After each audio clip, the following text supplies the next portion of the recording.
കൊച്ചി വടുതലയിൽ അയൽവാസി പെട്രോൾ ഒഴിച്ച് തീ കൊളുത്തിയ ദമ്പതികളിൽ ഒരാൾ മരിച്ചു എന്ന അതിദാരുണമായ വാർത്തയാണ് വരുന്നത്. ക്രിസ്റ്റഫറാണ് മരിച്ചത്. ഇയാളുടെ ഭാര്യയ്ക്കും പൊള്ളലേറ്റിരുന്നു.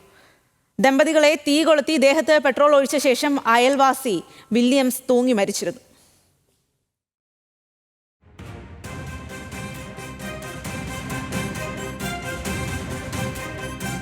വിവരങ്ങളുമായി കൊച്ചിയിൽ നിന്നും സഹിൻ ആന്റണിയാണ് ചേരുന്നത്. സഹിൻ, അതിദാരുണമായിട്ടുള്ള വാർത്തയാണ് വരുന്നത്. രണ്ടുപേരിൽ ദമ്പതികളിൽ ഒരാൾ മരിച്ചിരിക്കുന്നു എന്നുള്ളത്. എങ്ങനെയാണ് മരണം സംഭവിച്ചത്? മറ്റൊരാളുടെ ആരോഗ്യനില ഇപ്പോൾ എങ്ങനെയാണ്?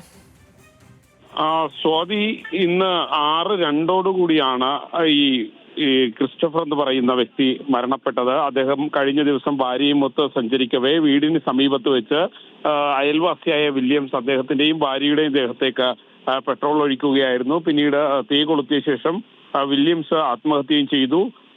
അന്ന് പൊള്ളലേറ്റ ക്രിസ്റ്റഫറും ഭാര്യയും ഗുരുതരമായ അവസ്ഥയിൽ കൊച്ചിയിലെ തന്നെ ലൂർദ് ആശുപത്രിയിൽ തുടരുകയായിരുന്നു. ഇന്ന് വൈകുന്നേരം 6:02 ക്രിസ്റ്റഫർ മരണപ്പെട്ടു എന്നുള്ള അതിദാരുണമായ വാർത്ത തന്നെയാണ് പുറത്തു വരുന്നത്. സ്വാതി.